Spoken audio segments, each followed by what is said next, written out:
네, 오늘은 이 창세기 강의 47번째 시간인데요. 현타가 찾아왔을 때라는 제목으로 은혜를 나누겠습니다. 현타? 이 현타가 뭐야? 아마 어떤 분들은 주보를 보고서 어리둥절하고 이거 오타 아니야? 오타? 왜 오타를 썼어? 라고 생각하는 분이 있을지 모르겠습니다. 또 어떤 분들 중에는 이 설교에 이거 목사님 이런 제목을 다 쓰시네 라고 생각하는 분도 있겠지요. 이 현타라는 말을 들어본 분들은 신세대고 이게 뭔 말이야 하는 사람은 9세대입니다. 저도 이 말이 무슨 말인지 몰랐으니까 9세대인데요. 요즘 젊은이들과 이 직장인들 사이에서 자주 사용하는 말이라고 합니다. 유행하는 말들을 참 따라가기가 힘들어요. 방송에서 각종 줄임말을 사용하는데 무슨 뜻인지 알지 못할 때가 자주 있습니다. 혹시 저처럼 그런 기분이 드는 분이 있다면 일명 라떼 아저씨, 라떼 아줌마입니다. 네. 젊은이들과 어울리려고 노력을 해보는데 참 쉽지가 않습니다. 이 현타라는 이 말은 현실 자각 타임, 현실을 자각하는 시간이다 이런 뜻이에요. 헛된 꿈이나 망상에 빠져 있다가 자기의 처한 실제 상황을 깨닫게 되는 때를 현타라고 합니다. 원래 이 표현은 일본에서 건너왔는데 이 성적인 욕망과 관련된 속어였습니다. 그런데 우리나라에서는 일반적이고 또 대중적인 표현으로 현재 사용되고 있습니다. 잡코리아와 알바몬이 공동으로 직장인을 대상으로 현타를 느끼는 순간을 조사를 했습니다. 직장인들이 가장 많이 현타를 느끼는 탑 7을 이렇게 조사를 했는데요. 이 워라벨, 이 말도 또 어렵더라고요. 워라벨. 이게 무슨 말인지 찾아보니까 일과 삶의 균형이래요. 그러니까 일을 하고 또 자기 생활에 균형을 이렇게 포기하면서까지 열심히 일을 하다가 건강에 무리가 왔을 때 현타를 느낀답니다. 또 부동산 뉴스를 들을 때 아이고 난 집 언제 사노 하고 현타를 느낀다고 그러고요. 또 회사가 나를 함부로 대한다고 느낄 때 현타를 느낍니다. 또 내 능력 밖의 일을 동료가 해낼 때 나는 못하는데 쟤는 해냈네 라는 생각이 들 때 그런 마음이 들고요. 또 동료의 그 재테크 수익을 들을 때 뭐 코인을 했다, 뭐 주식을 했다, 또 뭘 했다 하면서 돈을 벌었다고 할 때 현타가 찾아온답니다. 또 사내에서 이 정치나 또 인맥 관리가 통해서 별로 실력도 없는데 막 사람들한테 인정받을 때 그때 현타가 찾아오고요. 또 동료가 나보다 먼저 좋은 집을 살 때 현타가 찾아온답니다. 이 현타는 자신의 욕구나 욕망이 부질없음을 느끼면서 이 현실을 자각하고 직면하게 될 때 찾아오는 어떤 기분이나 감정을 말합니다. 그런 기분이나 감정을 느낄 때 현타가 오네라고 한대요. 누구에게나 이 현타, 현실을 이 자각하는 그런 시간이 찾아오지요. 그 현타가 찾아올 때 어떻게 반응하느냐가 참으로 중요합니다. 그냥 허무함을 느끼면서 주저앉을 것인가? 내 인생이 그렇지 뭐 하고 이렇게 포기할 것인가? 아니면 아니야. 그래도 내가 다시 한번 심기일전해야지 하고 진짜 소망을 붙드는 그런 선택을 하느냐. 그 문제가 있는 것이지요. 신앙생활도 이 현타를 느낄 때마다 더욱 깊이 하나님을 경험하기도 하고 세상 밖으로 뛰쳐나가기도 합니다. 우리가 교회생활 이렇게 열심히 하다가 어느 날 현타가 와요. 무슨 말이냐면 내가 이렇게 살아서 되겠나? 내가 지금 이렇게 열심히 하는데 이게 뭔 소용이 있겠나? 이런 마음이 찾아오는 거죠. 그런 마음이 찾아왔을 때 어떤 사람은 그래 내가 하나님 더 붙들어야지. 내가 더 믿음으로 나아가야지. 더 기도해야지 하고 또 말씀 읽어야지 하고 내일부터는 성경 통독에도 오시고 특세도 나와야 되겠다 마음 먹는데 어떤 분은 내가 이렇게 교회 나와보니 뭐 별일도 없네. 에이 하고는 교회 밖으로 나가버리는 거예요. 그러면서 그냥 교회를 떠나는 그런 사람들도 생기게 되는 것이지요. 우리에게 찾아오는 영적인 현타를 어떤 생각과 태도로 반응하느냐가 그 사람의 그 신앙 정도를 보여주기도 합니다. 그 현타의 순간에 우리는 세상의 소망이 부질없음을 깨닫고 진정한 소망이신 하나님을 의지하는 바른 신앙과 성숙하는 신앙을 가지는 성도들 되시기를 바랍니다. 우리가 살펴볼 오늘 이 창세기 31장을 한마디로 표현한다면 바로 현타입니다. 현타. 오늘 말씀은 이 현타를 경험한 사람들의 이야기라고 할 수가 있습니다. 그동안 결혼하고 자식을 낳고 재산을 모으고 서로 속고 또 속이느라 정신없이 보낸 그 시간 속에서 현실을 깨닫는 현타의 시간을 느끼고 있습니다. 야곱은 라반의 집에서 살았던 20년간의 삶을 접고 고향으로 돌아가려고 합니다. 이 고향으로 돌아가려는 것은 당연하지요. 외삼촌 라반의 집에서 아내도 구하고 또 형 에서의 분노도 피할 겸 잠깐 와 있었던 겁니다. 그런데 어느새 20년이 흘렀어요. 20년의 세월이 훌쩍 흘러버린 거죠. 아마 우리 중에도 그런 분들이 계실 거예요. 고향을 떠나서 여러 가지 사정으로 여기 와서 살다 보니까 오랜 세월이 흘러서 제2의 고향처럼 한 20년 이상 사는 분들 계시죠. 고향으로 돌아가려니까 이곳에 뿌려내린 터전 때문에 또 자녀 때문에 함께 지낸 이웃 때문에 또 심지어는 교회 때문에 돌아가지 못하는 그런 처지가 되기도 하지 않습니까? 20년이라는 시간은 결코 짧은 시간이 아닙니다. 야곱은 하란에서 그렇게 20년을 지냈습니다. 아내와 자식들과 또 노비와 각종 가축과 세월의 짐이 한가득인 거죠. 반드시 부모님이 계시는 약속의 땅 가나안으로 돌아가야 한다는 것을 잘 알지만 이 하란에서 자식과 재산을 모으는 일도 재미가 솔솔한 겁니다. 그런 야곱에게 현실을 자각하는 현타가 찾아왔습니다. 하란 땅이 이제는 희망과 행복을 주는 땅이 아니라는 것을 새삼 깨닫지요. 장인 라반을 떠나서 아버지와 어머니가 계시는 가나안 땅으로 돌아가기로 마음을 먹습니다. 그런 결정을 하게 된 것은 자이반 다이반입니다. 날이 갈수록 번성해가는 그 야곱을 바라보는 야곱의 아들들, 야곱의 그 사촌들이지요. 그 사촌들이 시기와 질투의 화살을 막 쏘아대는 겁니다. 또 라반의 아들들의 그 거짓말을 들은 이 라반은 원래 탐욕이 많은 사람이니까 야곱을 의심의 눈초리로 보는데 곱지 않은 눈으로 보는 게 영 불편합니다. 지금까지 불의한 방법으로 야곱은 재산을 모으지 않았습니다. 여러 번 품삯을 변경하며 라반이 속였지만 그러나 야곱은 정직하게 행했습니다. 자기 잘못은 보지 않고 남의 허물만 들춰내려는 그 탐욕스러운 라반의 그 따가운 시선은 야곱을 아주 긴장하게 만들었습니다. 각종 재해나 이 사고에는 반드시 전조 현상이라는 것이 있죠. 어떤 일에 보면 반드시 어떤 사전에 뭔가 일어날 일이 있는 거예요. 제가 목회를 하면서 가령 어르신들 중에도 보면 겨울 되면 이렇게 뇌출혈, 뇌경색이 오시는 분들이 간혹 계세요. 그런데 그런 뇌경색이 오시는 분들이 전조 현상이 항상 있어요. 뭐냐면 이렇게 약간 배탈이 난 것처럼 이 속이 이렇게 체한 것처럼 느껴지거든요. 근데 이 속이 체한 줄 알고 소화제 먹다가 큰일 나거든요. 근데 그때 이게 이상하다는 걸 알고는 큰 병원에 가면 이 뇌경색을 빨리 이렇게 고칠 수 있는 그처럼 또 암도 마찬가지고 또 우리가 살아가면서 행하는 많은 일들 중에 보면 반드시 전조 현상이라는 것이 있습니다. 사전에 어떤 징조가 보인다는 거죠. 사고도 마찬가지죠. 어떤 건물이 붕괴하는 그런 사고들도 이미 징조가 보였어요. 금이 갔다든지 아니면 뭔가 비가 새고 있었다든지 이런 징조가 있었던 거지요. 그렇습니다. 하나님의 인도하심에 있어서도 여러분 이 전조 현상, 즉 징조가 있습니다. 하나님은 다짜고짜 청천벽력처럼 어느 날 갑자기 야 떠나라 그렇게 말씀하시지 않으세요. 제 마음에 여러 가지 상황 속에서 환경 속에서 떠나야 되나? 이제 그만 이제 해야 되나? 그런 마음이 불현듯 찾아오지요. 그런 마음이 찾아왔을 때 하나님의 음성이 들리거든요. 그래서 하나님이 그 일을 행하라고 말씀하시는 것을 듣게 되는 것입니다. 하나님의 인도하시면은 상황을 통해 깨달을 수 있도록 마음의 준비가 반드시 주어지신다는 거예요. 라반과 그의 아들들의 이 집요한 괴롭힘은 하나님의 인도하심에 대한 전조 현상이었습니다. 야곱은 그 일을 겪으면서 이 현타, 즉 현실에 대해 눈을 뜨게 되었지요. 그때 하나님께서 야곱에게 말씀하시는데요. 31장 3절입니다. 같이 한번 읽어보겠습니다. 여호와께서 야곱에게 이르시되 내 조상의 땅, 내 족속에게로 돌아가라. 내가 너와 함께 있으리라 하신지라. 하나님은 조상의 땅, 부모님이 계신 가나안으로 돌아가라고 합니다. 지금까지 함께 하셨듯이 돌아가는 길에도 함께 하겠다고 하시지요. 야곱은 하나님의 말씀에 즉각 순종하고 있습니다. 아내들을 따로 불러서 들로 데리고 나갔습니다. 다른 사람들이 엿듣지 못하도록 하려는 겁니다. 야곱은 라헬과 레아에게 설명을 하는데 라헬을 먼저 언급하는 건 레아보다 라헬 눈치를 많이 봤다는 겁니다.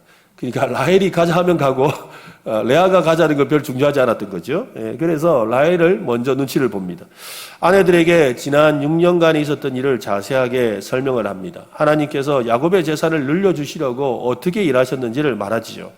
야곱은 하나님께 들은 말씀을 그의 아내들에게 말해주는데요. 13절에 보면 나는 베델의 하나님이라 네가 거기서 기둥에 기름을 붓고 거기서 내게 서원하였으니 지금 일어나 이곳을 떠나서 내 출생지로 돌아가라 하셨느니라. 모든 이야기를 들은 이 라헬과 레아는 이 말을 하지요. 아버지는 우리의 몫인 결혼지참금을 한 푼도 주지 않았어요. 모두 가지고 갔어요. 결혼지참금을 이렇게 이 사위가 가져와서 장인에게 주면 그걸 받아서 그 중에 많은 부분을 그 딸들에게 주죠. 그럼 그 딸이 그걸 가지고 사는데 이 라반은 그 결혼지참금 야곱이 가져온 건 없지만 14년 동안 일했던 그 몫의 한 푼도 자기 딸들에게 주지 않았다는 거예요.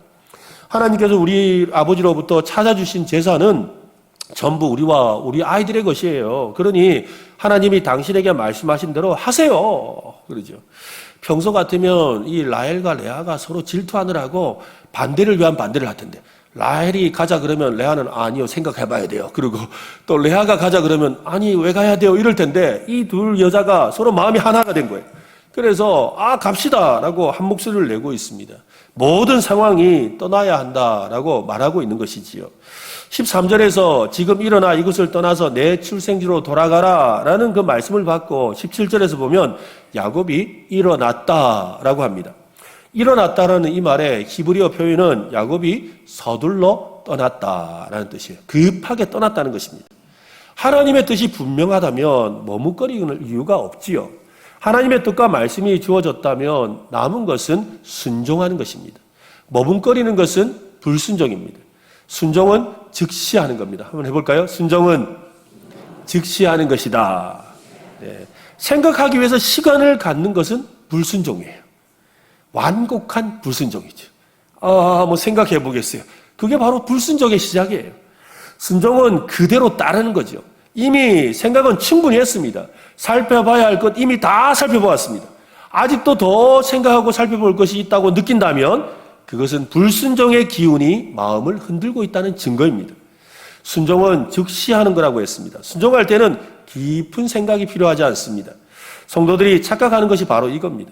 하나님의 인도에 대해서 알고 싶다고 말하지만 진짜 고민은 순종할지 말지에 대한 고민이에요. 우리가 지금 하는 고민들 거의 대부분은 순종할까 말까에 대한 고민이지 다른 고민이 아니에요. 오늘 야곱처럼 하나님의 뜻을 알았다면 일어서야 합니다. 순종하기 위해서 말이죠. 생각이라는 불순종에 사로잡히지 않도록 서둘러 일어나서 순종의 길로 나와야 한다는 것입니다. 지난 주간에 우리 목회자들과 우리 2층 로비가 너무 좋아가지고 식사하고 로비에 앉아서 이렇게 차를 한잔하면서 이런저런 대화를 나누다가 이 건강을 위해서 이 운동이 필요하다. 그러면서 다들 이제 목사님 운동 좀 하십니까? 운동 좀 하세요. 하면서 저한테 제가 걱정을 하면서 이야기를 하더라고요. 누구보다 제가 운동이 필요하다는 걸 제가 잘 아니까 이런 말을 했죠. 해야겠기는 해야 되겠는데 날 좀 풀림을 하려고 좀 날 좀 시원해지면 그러면 내가 시작하려고 이러니까요. 그때 누구가 그 말을 하더라고요. 해야겠다고 말만 하면 결국 미루는 것 같아요. 해야겠다는 말은 미루는 거예요. 그러더라고요. 당장 시작하는 게 맞아요. 맞죠? 정말 그런 것 같아요. 이거 좀 날 좀 식으면 해야 되겠다고. 날 식으니까 어떻게 해요? 좀 더 선선해지면 해야 되겠다 하다가 이제 추워서 날 따뜻해지면 해야 되겠다. 1년 갔습니다. 그게 현실이라는 거죠. 여러분, 전국을 찌르는 말이죠. 일단 시작을 하고 봐야 됩니다. 그냥 순종하면 되는 겁니다. 여러분, 하나님의 말씀이 주어졌다면, 하나님의 인도가 있다면 그냥 순종하시기를 바랍니다. 한번 해볼까요? 그냥 순종하자. 네, 그냥 순종하는 거예요. 왜? 여러분, 무작정 순종하라는 거 아니에요. 이미 여러분 충분히 고민했거든요. 충분한 상황을 보여주시거든요. 이제 우리에게 남은 건 그냥 순종하는 것만 남았다 이 말입니다. 이 핑계 저 핑계 대지 말고 그냥 해보시길 바랍니다. 순종하면 모든 것이 이해되고 순종하면 걱정하며 머물거리던 일이 아무것도 아니었음을 깨닫게 됩니다. 순종하는 사람만이 하나님의 인도를 경험할 수가 있습니다. 오늘 순종을 통해 하나님의 인도를 경험하는 여러분 되시기를 바랍니다. 아내들의 그 원망과 이 떠나자는 말을 듣고서 야곱은 용기를 얻었습니다. 야곱은 계획하고 있던 말을 즉시로 행동에 옮기지요. 머뭇거리면 소문이 날 것이고 소문이 나면 상황은 불리할 수밖에 없습니다. 라반에게 알리지 않은 채 가족과 짐승들을 앞세우고 신속하게 가나안 땅을 향해 떠났습니다. 혼자 떠나기 위해서도 이것저것 준비할 것이 많은데 그 많은 무리를 이끌고 신속하고 은밀하게 떠나는 것은 쉽지가 않지요. 그만큼 야곱은 아주 치밀하게 준비를 했습니다. 드디어 20년간 기다려오던 출애굽이 아니고 출라반을 시작하는 거죠. 야곱이 하란을 떠났을 때 라반이 이 양털을 깎으러 들에 나가 있던 때라고 합니다. 양털을 깎는데 이것은 굉장히 어려운 일이었습니다. 여러분, 제가 이렇게 방송을 통해서 한번 봤는데 양털을 깎으면 양이 털이 수북하잖아요. 그 털을 다 깎아버리면 어떻게 돼요? 발가벗은 게 돼요. 벌거벗은 게 되니까 추위에 떨게 되고 이래서 굉장히 양이 죽을 수도 있어요. 그래서 위험해요. 그래서 한순간에 다 양떼를 모아가지고 한 날 깎는 거예요. 근데 이 날이 몇 날 며칠이 걸리는데 집중해서 해야 되죠. 또 먼지가 많이 나니까 집에서 할 수가 없으니까 멀리 집에서 떨어진 곳에서 양털을 깎게 되는 겁니다. 이 고된 작업을 빨리 해야 되고 집중력이 필요하다는 걸 누구보다 야곱이 잘 알고 있죠. 그래서 라반이 양털을 깎으러 간 사이에 그때는 뭐 딴 신경 쓸 겨를이 없으니까 그때 가야 되겠다 생각하고 몰래 떠났다는 거예요.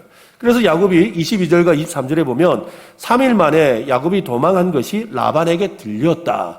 그러니까 라반이 얼마나 집중하고 있었는지 야곱의 그 가족들이 다 떠났는데 3일 뒤에 알게 되었다는 거예요.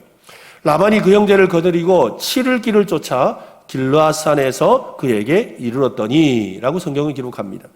야곱은 단숨에 길르앗 산간지방까지 갔습니다. 길르앗 산간지방은 하란에서 이 가나안 초입이에요. 그러니까 엄청난 거리를 신속하게 도망을 온 겁니다. 그 요단강 동쪽편에 있는 이 고원지대인데요. 그곳은 비옥하고 숲이 많이 우거져 있는 아주 험난한 곳입니다. 이곳으로 간 이유는 혹시 라반이 추격해 오더라도 도망갈 수 있고 숨을 수 있다는 생각 때문에 그 길을, 어려운 길을 택한 겁니다. 도망치고 있는 야곱은 잡히지 않으려고 열심히 달렸지요. 라반이 쫓기 시작할 때가 3일을 뒤처지고 있었는데요. 이 야곱을 따라잡는데 7일이 걸렸다라는 것은 야곱이 얼마나 빨리 도망쳤는지, 그리고 또한 라반이 잠도 안 자고 얼마나 잡으려고 달려왔는지 이 두 가지를 다 보여주는 표현입니다. 외삼촌 라반으로부터 20년 동안 열심히 일한 대가와 축복을 받아야 마땅하지 않습니까? 그것들을 포기하고 외삼촌 라반의 집에서 그가 도망을 치고 있죠. 야반 도주하고 있어요. 하나님의 말씀과 인도를 받은 야곱입니다. 그런 야곱이 왜 라반에게 인사도 하지 않고 몰래 도둑놈처럼 그렇게 도망을 치는 걸까요? 여러분, 왜 그럴까요? 그 이유는 두려움 때문입니다. 두려움 때문이랍니다. 야곱이 두려워했던 것은 여러분 라반이 아닙니다. 하나님이 함께 하시지 않을 것에 대한 두려움도 아닙니다. 앞으로 어떤 일이 일어날까에 대한 두려움도 아닙니다. 진짜 두려웠던 것은 자신의 소유를 잃어버릴 것에 대한 두려움이었다는 거예요. 자기 것을 잃어버릴까 두려웠던 거예요. 그 두려움이 야곱을 도망치게 했던 겁니다. 야곱의 모습은 우리의 모습을 그대로 보여줍니다. 야곱은 하나님을 믿었고 하나님의 인도를 확신했고 하나님의 뜻에 즉각 순종했습니다. 하지만 두려움을 벗어던지지는 못했다는 겁니다. 두려움이 있다고 여러분 믿음이 없는 것은 아닙니다. 두려움과 믿음을 우리가 같이 가지고 있어요. 여러분, 우리의 마음에 두려움도 있고 믿음도 있어요. 믿음도 있고 두려움도 있다고요. 근데 이 두려움이 믿음을 작게 만들어요. 두려움에 사로잡히면 믿음이 보이질 않습니다. 하나님의 일하시는 손을 보지 못하게 만든다는 거지요. 베드로라는 사람을 아시죠? 예수님의 제자였던 베드로는 예수님께 물 위를 걷게 해달라고 부탁을 했습니다. 풍랑이 있는 그 물 위를 베드로가 걷게 됐죠. 그러다가 풍랑이 있는 그 바다를 보자 한순간에 빠져들게 되었다. 물속에 빠져들고 말았습니다. 그 이유를 두려움 때문이라고 하죠.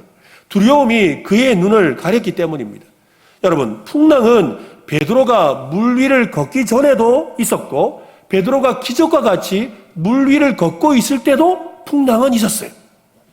그런데 두려움이 찾아오니까 어떻게 해요? 그의 마음에는 믿음도 있고 두려움도 있었는데 두려움이 커지니까 어떻게 된 거예요? 물 위로 걷고 있는 기적은 본데간데 없어지고 현실이 보인 거예요. 그래서 물속에 빠져든 거죠.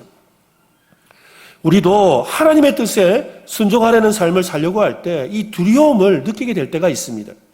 가족으로부터 핍박을 받고 다니던 직장을 그만둬야 하는 그런 두려움이 있을 수도 있지요. 친구가 떠나는 두려움도 있을 수 있습니다. 잘못된 결정을 내릴까 두려워하기도 합니다.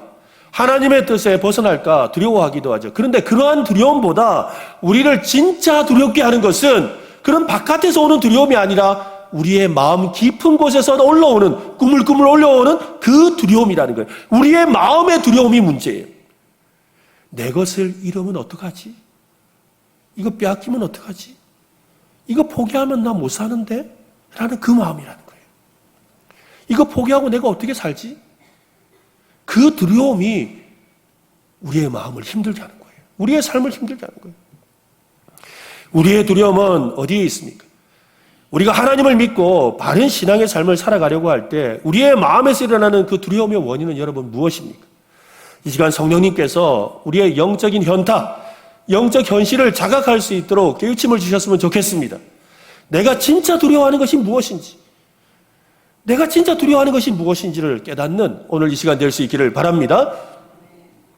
예전에 제가 인도네시아에 선교하러 갔다가 그곳에서 그 현지 교회에서 예배를 드린 적이 있습니다. 현지인 목사님이 설교를 하시는데 인도네시아 말로 했기 때문에 저는 한마디도 못 알아들었습니다. 네, 그런데 통역이 있어서 통역으로 여러 가지 설교를 듣는데 설교를 듣는 중에 아주 큰 은혜를 받았던 그런 말씀이 있어서 여러분과 좀 나누고 싶어요. 그분은 이 우상이나 죄의 문제에 대해서 어떻게 행동하는가에 대한 내용을 말씀하셨는데요. 이런 목사님 말씀이 있는 내용이에요. 하나님은 우리의 모든 죄와 허물을 예수 그리스도의 피로 깨끗하게 씻어주셨습니다. 이제 우리에게 남은 것은 그 죄를 주님 앞에 내어드리고 제사함을 받으면 됩니다. 우리에게 풍성한 은혜와 복을 주시도록 우리의 손을 주님께 펴서 내밀면 됩니다. 라고 하시는. 그러면서 예를 드는데 자기 주머니에서 이렇게 볼펜을 꺼내더라고요. 볼펜을 꺼내서는 우리의 모습은 마치 이 볼펜을 한 손에 꽉 쥐고 그리고 주님 앞에 서 있는 것과 같습니다. 한 손은 펴고 있는데 다른 손은 주먹을 쥔 채로 그렇게 서 있는 것이 우리의 모습이라는 거예요. 주님께서는 우리의 남은 한 손을, 이 주먹진 이 한 손을 펴라고 말씀하는데 주먹진 이 손을 절대 펴지 않는다는 거예요. 그 볼펜을 내려놓으라고 하는데 내려놓지 않는다는 거예요. 계속해서 내려놓으라니까 네, 내려놓겠습니다 하고 막 던지는 신용을 하고 펴는 신용을 하는데 안 펴요. 네, 던지는데 안 빠져요. 볼펜이 안 떨어져요. 안 떨어지는 겁니까? 안 놓는 겁니까? 아무래도 안 떨어져요. 이 볼펜이 안 떨어져요. 볼펜이 안 떨어져요. 그런다는 거예요. 이 볼펜을 쥐고서. 그리고 한참을 그렇게 이야기하다가 아이고 하나님 안 되겠습니다. 도저히 이 손은 안 되니까 한 손 가득히 많이 주시면 안 될까요? 그렇게 말을 한다는 거죠. 저는 이 설교 말씀을 듣다가 와, 이것이 우리의 영적인 현실이구나라는 걸 새삼 깨달았어요.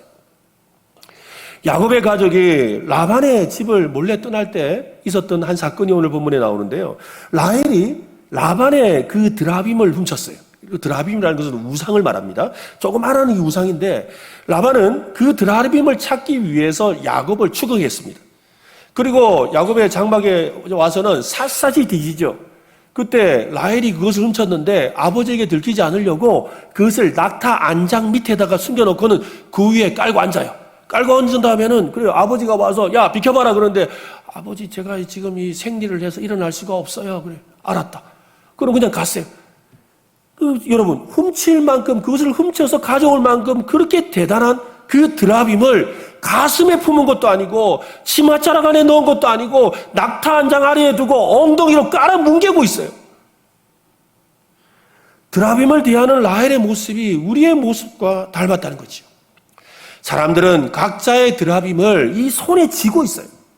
그 드라빔을 한 손에 움켜쥔 채 다른 손은 하나님의 도움을 구하기 위해서 빈손을 내밀고 있다고 하는 거예요. 여러분 진짜 빈손을 내는 게 아니죠. 한 손은 움켜쥐고서 한 손만 내밀면서 나는 빈손 들고 앞에 나가 이렇게 이야기하는 거예요. 여러분 그런데 그 한 손에 쥐고 있는 이거 그 드라빔도 우리의 필요와 목적에 따라 높이 들려줄 수도 있고 엉덩이로 깔아 뭉개버릴 정도로 아무것도 아닌 것이지요. 그토록 소중하게 여기고 손을 펴지 못하게 만든 그것도 사실은 별거 아니라 이 말입니다. 여러분 우리 젊은이들 중에 우리 젊은 분들은 모르고 이제 저의 나이 또래 좀 되는 분들이 아시는 것 같아요. 문단열이라는 강사 혹시 들어봤습니까? 영어 강사 유명한 분이지요. 그분은 이 목사님 아들이에요. 목회자 집안에서 태어나서 어려서부터 신앙이 있었습니다. 학교도 연세대 신학과를 나왔어요. 영어 영문과를 가려다 성적이 조금 모자라가지고 연세대 신학과를 부모님이 가라 그래서 갔는데요. 그는 이 영어에 대해서 공부를 너무 열심히 하면서 이 신앙보다도 세상의 성공을 더 쫓아다녔습니다. 그는 열심히 살아서 누구나 부러워할 만한 큰 성공을 거두었습니다. 오늘 말로 하면 원조 1타 강사지요. 엄청난 이 돈을 버는 사람이 되었습니다. 그런데 그가 IMF 때 한마디로 쫄딱 망했습니다. 거기다가 폐암 선고까지 받아가지고 악성종양이라는 이야기까지 듣게 되었죠. 그리고 수술을 받았습니다. 하루에 10통 이상씩 빚쟁이들의 전화를 받으니까 막 이런 욕 저런 욕을 온갖 듣다 보니까 죽고 싶은 마음이 들었다고 합니다. 그러한 어려움을 통해서 영적인 현타, 영적인 현실을 깨닫게 된 거예요. 하나님을 향한 신앙을 다시 회복해야 되겠다라는 마음을 갖게 되었답니다. 그래서 그는 이렇게 말을 하는데요. 이 고난의 시간을 지나오면서 내가 자랑하고 살던 그 모든 것들이 정말 아무것도 아니라는 것을 깨닫게 되었습니다. 하나님의 도우심이 아니었으면, 하나님께서 그것을 주시지 않았다면 나는 그냥 진흙 속에 뒹구는 인간에 불과하다는 것을 말입니다. 제가 잘 나가던 시절에 노숙자를 보면 저 사람 무슨 문제가 있어서 아이고 저 좀 열심히 살지라고 하면서 그렇게 생각을 했었습니다. 그런데 내가 이렇게 어려움을 겪고 나니까 그들과 나는 주머니에 있는 목욕비 2,000원 차이밖에 없다는 걸 알게 되었습니다. 나는 목욕비가 있어서 씻었고 저 사람은 목욕비가 없어서 안 씻고 저러고 있다. 그 차이밖에 없다는 걸 깨달았다는 거죠. 누구든지 하나님이 주신 것을 거둬가시면 다시 그 자리로 갈 수 있다는 것을 그때야 깨달았다라고 그가 고백을 합니다.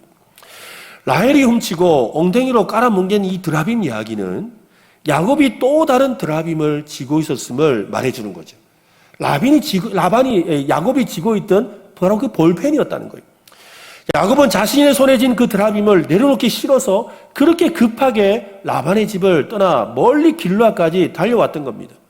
그곳에서 그는 뜻밖의 이야기를 듣게 되죠. 29절에 보면 너를 해할 만한 능력이 내 손에 있으나 너의 아버지의 하나님이 어젯밤에 내게 말씀하시기를 너는 삼가 야곱에게 선악간에 말하지 말라 하셨느니라. 라반이 하나님을 만났다고 그러죠. 하나님의 음성을 들었다 그래요. 그리고 너의 재산을 내가 하나도 빼앗을 수 없다라고 하나님이 말씀하셨다는 거예요. 자기는 그거 빼앗길까봐 그거 옮겨주고 도망왔는데 그걸 하나님이 지켜주고 계시다는 걸 이제서 깨달은 거예요. 자기가 빼앗기지 않으려고 노력했던 거 그게 아니라 하나님이 지켜주시는 거라는 걸 깨달았다는 거예요. 내가 옮겨진다고 옮겨지는 게 아니라 하나님이 붙잡아 주셔야 된다는 거예요. 라반의 말을 듣자 그의 마음속에 있던 두려움이 사라져버렸죠. 이제 손을 펼 수 있죠. 왜냐하면 내가 옮겨져서 되는 문제가 아니니까요. 하나님의 도우심을 확신할 수 있었습니다. 내가 옮겨진다고 그것이 내 것이 되는 게 아니구나. 하나님이 도와주고 지켜주셔야 내 것이 되는구나. 하나님의 뜻에 순종하면 나머지는 하나님께서 일하시는 것이구나. 그것을 깨달았다는 겁니다. 현타, 영적인 현실을 깨달은 거예요. 야곱은 남은 손에 쥐고 있던 두려움, 자기 것을 빼앗길까 두려워했던 그 두려움, 굽혀졌던 그 손을 이제야 펴지요. 담대하게 라반에게 말을 합니다. 42절에 보면 우리 아버지의 하나님, 아브라함의 하나님, 곧 이삭이 경외하는 하나님이가 나와 함께 계시지 아니하셨더라면 외삼촌께서 이제 나를 빈손으로 돌려보냈었으리다마는 하나님이 내 고난과 내 손의 수고를 보시고 어젯밤에 외삼촌을 책망하셨나이다. 라반은 야곱에게 상호 불가침 조약을 맺자고 하죠. 야야야, 그래서 내가 이제 알았는데 우리 서로 앞으로 싸우지 말자.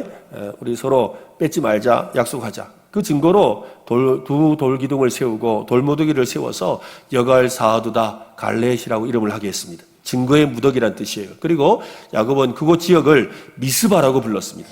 여호와께서 살펴주세요. 여호와께서 오늘 우리 증거를 보여주셔서 우리를 지켜주세요 라는 뜻입니다.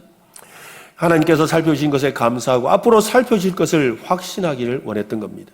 하나님이 살펴주시면 두려워할 필요가 없습니다. 여러분, 하나님이 살펴주시면 두려움이 없습니다. 하나님이 여러분을 살펴주십니다. 이걸 믿으시기를 바랍니다. 하나님이 살펴주시면 빈손이라도 걱정하지 않아도 됩니다. 하나님은 빈손 들고 나오는 자기 백성을 사랑하십니다. 두 손 가득히 충만한 은혜로 채워주십니다. 갈등과 도주와 추격과 다툼이 숨가쁘게 진행되었던 사건이 끝났습니다. 모든 것이 이제 제자리로 돌아왔지요.